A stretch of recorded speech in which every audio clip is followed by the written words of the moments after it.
fato, meus caros, é que o Vorcaro está desesperado, ele está atirando para tudo quanto é lado. É porque o Mendonça se rendeu a eles ministros, aos seus colegas. Se esse pistolão desse advogado, que tem muita entrada com Moraes, funcionar, é porque o Mendonça foi derrubado. Entendam isso. E se esse pistolão com esse advogado funcionar, é porque a delação é tudo menos verdadeira. Eu vou te mostrar essa conexão secreta agora, que ninguém te contou.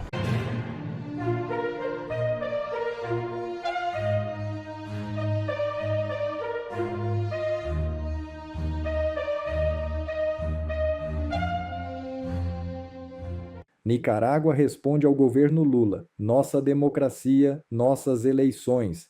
É isso mesmo. O regime de Daniel Ortega, da Nicarágua, respondeu na quinta-feira ao governo brasileiro, afirmando que garante processos eleitorais democráticos, livres e transparentes.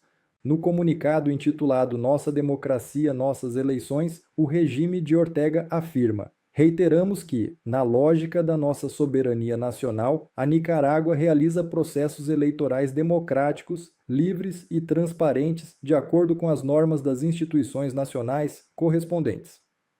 O texto, publicado pelo Ministério Nicaragüense das Relações Exteriores, também manifesta carinho fraternal ao povo do Brasil, assim como o respeito que merecem suas instituições nacionais. Justiça ordena que Vorcaro pague dívida à esposa de Moraes. É isso mesmo. O ex-dono do Banco Master, Daniel Vorcaro, foi intimado pela Justiça de São Paulo a pagar honorários advocatícios a Viviane Barcy de Moraes, esposa do ministro Alexandre de Moraes, do STF, por uma causa perdida em 2024. O banqueiro tem o prazo de 15 dias para realizar o pagamento no valor de R$ 5.600, sujeito a multa e outras penalizações. A dívida é decorrente de uma derrota nos tribunais sobre uma queixa-crime por calúnia e difamação de Vorcaro contra o fundador da gestora Ash Capital, Vladimir Timerman. Após derrota em todas as instâncias, o banqueiro foi condenado a pagar honorários a todos os advogados que defenderam o empresário. De acordo com os documentos, Timerman teria enviado ao Ministério Público Federal denúncias sobre fraudes e crimes contra o sistema financeiro realizados pelo Banco Master. As denúncias acabaram se comprovando após a realização da Operação Compliance Zero.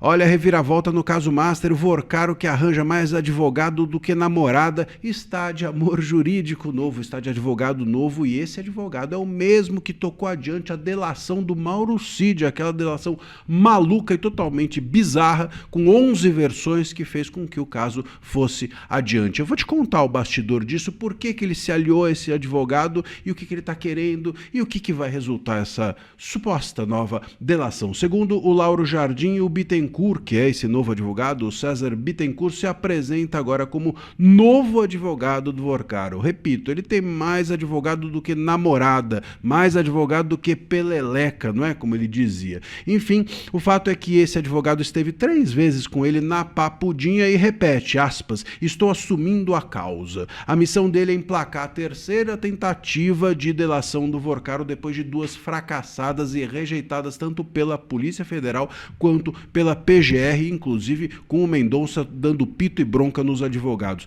Talvez por isso, inclusive, que ele tenha deixado, a gente deu essa notícia aqui no canal, deixado de pagar os advogados anteriores. Se ele estava trocando de advogado, começou a dar calote nos anteriores. E aí você vê como o Vorcaro funciona. Muito bem, o fato é que, como eu disse, o currículo desse advogado nos dá um alerta, porque ele emplacou a delação do Mauro Cid. A delação do Mauro Cid tinha tudo menos credibilidade. Foram 11 versões do mesmo fato. Eu sempre desafiei as pessoas a chegarem em casa à noite, meia-noite, chegarem para sua mulher, dar 11 versões do mesmo fato e ver se você vai dormir na sua cama ou vai dormir no sofá. Certamente na cama não irá. Mas a delação do Mauro Cid emplacou, foi adiante, o que mostrava não apenas que os ministros queriam condenar o Bolsonaro de qualquer forma, como também que esse advogado tinha bastante influência e entrada junto aos ministros. Então o que o Vorcaro quer é isso, é entrada junto aos ministros ministros para tentar emplacar alguma delação. Só que uma delação que tenha entrada junto aos ministros, sobretudo ao ministro Moraes, que foi quem condenou o Bolsonaro e é agora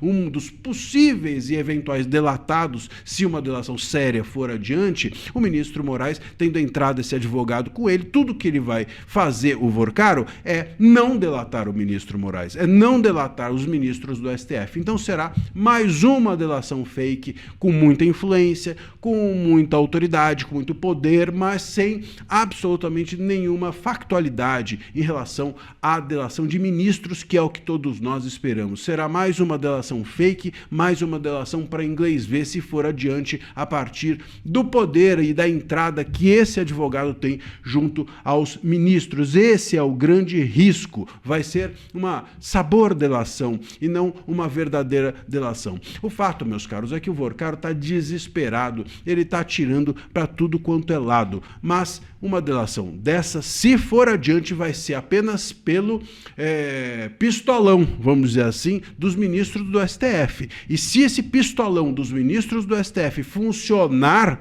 é porque o Mendonça se rendeu a eles ministros, aos seus colegas. Se esse pistolão desse advogado, que tem muita entrada com Moraes, funcionar, é porque o Mendonça foi derrubado. Entendam isso. E se esse pistolão com esse advogado funcionar, é porque a delação é tudo menos verdadeira. Porque, repito, é o mesmo estilo que foi feito com Mauro Cid no processo do golpe, e é alguém que claramente tem muita entrada com o Moraes, sobretudo, que é lá atrás o ministro que condenou a partir da delação do Mauro Cid Bolsonaro, e é o ministro que agora talvez seja um dos delatados. Claro que ele, o advogado com entrada com Moraes não vai fazer o Vorcaro delatar o próprio ministro Moraes. Portanto, vamos ter uma delação fake, submetida ou submissa aos ministros e que servirá para abafar o caso. A gente precisa ficar muito de olho se essa delação for adiante, porque será a derrota completa dentro do STF do caso Master e, sobretudo, do Mendonça. Deixa aqui o seu comentário e a gente vai seguir atento aos desdobramentos dessa história. Acabou de sair na capa do UOL. Aliados do Lula estão fazendo uma ofensiva para arrancar o apoio do Centrão de Flávio Bolsonaro e isolar a direita durante as eleições. Se você somar isso ainda ao inquérito das emendas parlamentares que está nas mãos de Flávio Dino, um óbvio aliado do Lula, parece que tudo se encaixa a respeito de como o PT pretende vencer da direita essas eleições. Eu vou te mostrar essa conexão secreta agora, que ninguém te contou. Bom, segundo a Folha de São Paulo, o UOL, como eu mencionei, eles estão contando que com o aval do Planalto, o PT negociou com a cúpula do PT, do União Brasil e do Republicanos um pacto de não agressão entre o Centrão e o governo Lula. Claro, em troca eles ganhariam vaga num governo Lula, num outro mandato do governo Lula. O PP já avisou ao Flávio Bolsonaro que vai ficar neutro nas eleições. O prêmio, como eu mencionei, é concreto. O Lula vai botar essa gente toda no Centrão, prometeu fazer isso dentro do próximo governo. E deve também poupar o Ciro Nogueira no Piauí e liberar o deputado André Fufuca e usar a imagem dele no Maranhão, ou seja, apoio velado do PT a caciques do Centrão em troca de abandonarem o candidato da direita, Flávio Bolsonaro. A conta que ninguém está fazendo aqui é que é o seguinte: o Centrão apoiando um ou outro, o tempo de televisão aumenta significativamente. Com o PP e com republicanos, o Flávio Bolsonaro teria a maior fatia do tempo de TV. Estou lendo aqui na matéria que traz essa informação.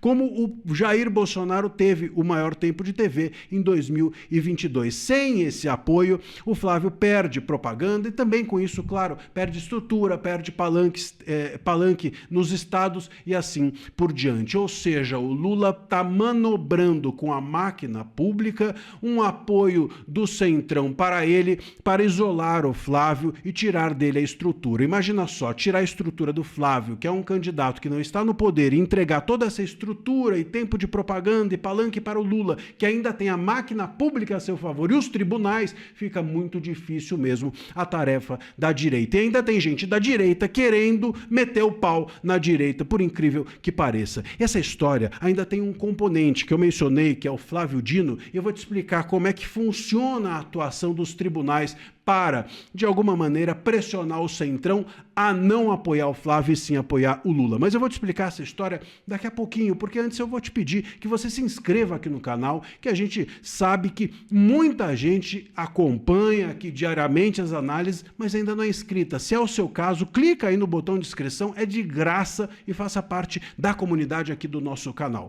Bom, quanto ao Flávio Dino, todo mundo sabe muito bem que ele começou a pedir informações para os partidos de Centrão, 21 partidos, como é que a emenda era feita, como é que não era, criminalizou a orientação e destinação de emendas dentro dos partidos, tudo isso para quê? Se nada disso é crime, se nenhum crime foi verificado, mas mesmo assim ele foi para cima do Valdemar, ele foi para cima de Eduardo Cunha, foi para cima de um monte de gente. O que o Dino quer? O Dino quer um claro aliado do governo Lula, óbvio, né? Eu não preciso nem explicar por quê. Bom, ele quer dizer ao Centrão o seguinte, olha, se vocês, óbvio, né? Se vocês quiserem apoiar o Lula, a vida de vocês talvez seja mais fácil do que se vocês quiserem apoiar o Flávio. Se vocês quiserem apoiar o Flávio, eu, com o meu poder, posso ir pra cima de vocês. Esse é o recado do Dino. Fica óbvio que esse é o recado do Dino. Tem que ser muito burro para não perceber que a direita está contra a academia, está contra os tribunais, está contra a imprensa, está contra a esquerda. O que sobrou da esquerda, ou o que sobrou do governo Lula. De Lula mesmo não tem muito pouco. O Lula forja a sua força na máquina pública e nesses apoios contextuais que orbitam em torno do governo Lula. É difícil, porque não é direita contra a esquerda, é direita contra tudo e contra todos, e o jogo não é limpo. Deixa aqui o seu comentário e a gente vai trazer mais informações sobre esse assunto. Só 2 países peitaram o Trump e Lula quer ser o terceiro. Que loucura, a gente tá ferrado. Lula vai acabar com a gente, como eu vou te mostrar agora.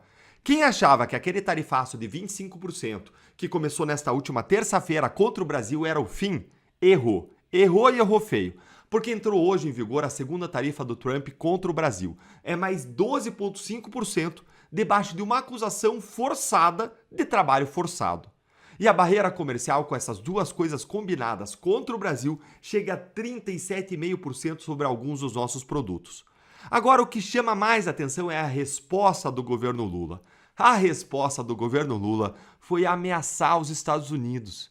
Ameaçar com reciprocidade. Uma reação que, gente, quase nenhum país do mundo teve, por motivos óbvios que eu vou te mostrar agora. E eu vou te mostrar isso junto com a tarifa nova, a manobra jurídica por trás dela e por que essa bravata do Lula vai ferrar, gente, vai custar caro no seu e no meu bolso. Essa nova taxa atinge 5 produtos brasileiros: alumínio, algodão, eletrônicos, baterias de lítio e tabaco. Por outro lado, mais de 2.100 itens seguem isentos, como carne bovina, suco de laranja, açaí, componentes de aeronaves. Aquilo que interessa para os Estados Unidos importar barato não vai ser taxado. Mas muita coisa vai ser taxada, isso vai ter um baita impacto no Brasil. E a origem dessa nova tarifa, gente, é uma jogada jurídica do Trump lá nos Estados Unidos. Olha aqui a jogada. Ao todo, 60 países foram investigados pelo USTR, o que é visto por analistas apenas como uma desculpa do Trump para reposicionar as tarifas criadas por Trump no ano passado e que tinham sido derrubadas pela Suprema Corte dos Estados Unidos. Você entendeu o truque aqui? Em fevereiro, a Suprema Corte americana derrubou a tarifa global do Trump de 10%. Ele respondeu aí com uma taxa provisória de no máximo 150 dias que vence hoje. E aí, para substituir essa taxa provisória por algo permanente, o Trump ele reempacotou a tarifa que a justiça tinha derrubado numa acusação nova. Uma acusação forçada de trabalho forçado espalhado por 60 países. É uma acusação nova, quase impossível de refutar numa cadeia produtiva inteira, você provar que em algum momento não teve trabalho forçado. E essa acusação, essa tarifa nova, fica valendo enquanto se discute se ela é verdadeira ou não. E o governo brasileiro, como é que reagiu a isso? Reagiu de modo ponderado, firme, correto, negociando, derrubando? Não. O governo brasileiro soltou nota oficial ameaçando. Leia aqui o que diz a nota aí no G1.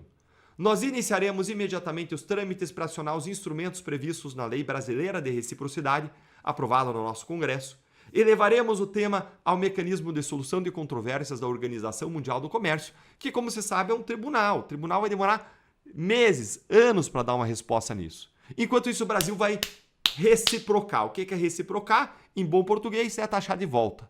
E eu já vou te mostrar aonde isso vai nos levar, ao precipício que isso vai nos levar. Mas deixa eu te mostrar o que o resto do mundo fez diante do mesmo tarifaço do Trump. O levantamento do Council of Foreign Relations mapeou as reações no auge da guerra tarifária. A China, ela taxou de volta. Mas é claro, a China pode, gente. A China é a segunda economia do planeta. Ela tem tamanho, força, poder para isso e poder de barganha, inclusive com terras raras e metais raros, extraídos, processados. Se os Estados Unidos taxarem a China, quiserem brigar com a China, eles param tudo, porque a China não vai exportar chips, microchips, materiais essenciais para a composição desses componentes que hoje são o núcleo dos países altamente tecnológicos de indústrias avançadas. Aí o Canadá também foi lá e taxou de volta, mas recuou em boa parte, porque não dá certo brigar com os Estados Unidos. O México anunciou até que ia taxar, mas desistiu antes de aplicar, porque tem juízo. A União Europeia preparou uma lista de retaliação, deixou na gaveta e preferiu fechar um acordo. Reino Unido e Japão nem ameaçaram, sentaram, negociaram, botaram as coisas na mesa e resolveram. Ou seja, quando você olha para as maiores economias do mundo, gente, praticamente só a China sustentou o enfrentamento. Todas as outras fizeram a conta e concluíram o óbvio. Guerra tarifária contra os Estados Unidos é loucura, custa caro demais, prejudica o próprio povo. E o Brasil, hein? O Brasil, que exporta bilhões para os americanos e depende de importações deles em áreas sensíveis, resolveu aí posar de China. Talvez seja porque a Janja gostou tanto do Xi Jinping, né? Da ditadura chinesa. Ela queria até um modelo chinês de regulação das redes. Quem sabe assim pare de ser criticada por esbanjar pelo mundo o nosso dinheiro. Mas ela gostou tanto da China que agora ela acha que o Brasil talvez tenha tamanho e força econômica de China. Esse é o caminho da insanidade. Até porque existe uma alternativa, que é a negociação. E a ironia é que o próprio governo já provou que o outro caminho da negociação funciona. Em novembro, Lula sentou com o Trump e conseguiu retirar a sobretaxa de 40% sobre produtos agrícolas. Negociação dá resultado concreto. Só que negociar não rende palanque, não rende voto em eleição. Em ano de eleição, o governo prefere a frase de efeito, o discurso de soberania, a bravata de resistência ao imperialismo americano. A reciprocidade, se sair do papel, ela encarece aquilo que nós importamos. Ela convida o Trump a dobrar a aposta. Quem paga é o exportador, o emprego, o preço da prateleira. E nós já vivemos num país em que está tudo muito caro. Olha aí comigo esse post do Zema de hoje, que eu achei muito bom e repliquei. Comigo isso acaba. Olha aí, ó. Brasil contra Paraguai e Estados Unidos. Onde que é mais barato viver, hein? Imposto em cada país sobre carro. 40% no Brasil contra 10% no Paraguai, 7% nos Estados Unidos. Videogame, quem é gamer, 72% contra 10% contra 7%.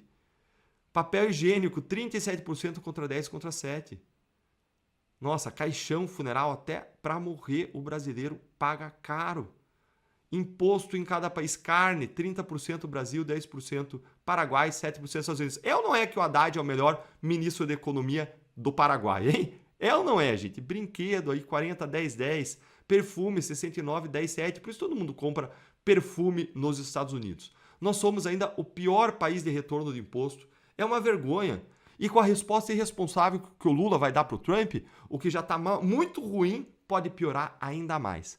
Se você acha que país sério resolve tarifa com diplomacia e não com megafone, se inscreve aqui no canal. Se une à nossa luta. E me responde, o Brasil tem cacife para peitar os Estados Unidos, bancar uma guerra comercial? Ou isso é loucura? Ou o Lula nos empurra para o precipício para ganhar uma vantagem eleitoral? Conta aí para mim o que você acha, curte o vídeo e vem virar membro para apoiar nosso trabalho. Um grande abraço e até o próximo vídeo. Bom, pessoal, esse foi mais um vídeo. Eu espero que vocês tenham gostado. Se vocês gostaram, deixa o like aqui para fortalecer nosso canal. Logo eu volto trazendo mais informações da política para vocês. Um forte abraço, fiquem todos com Deus e até a próxima.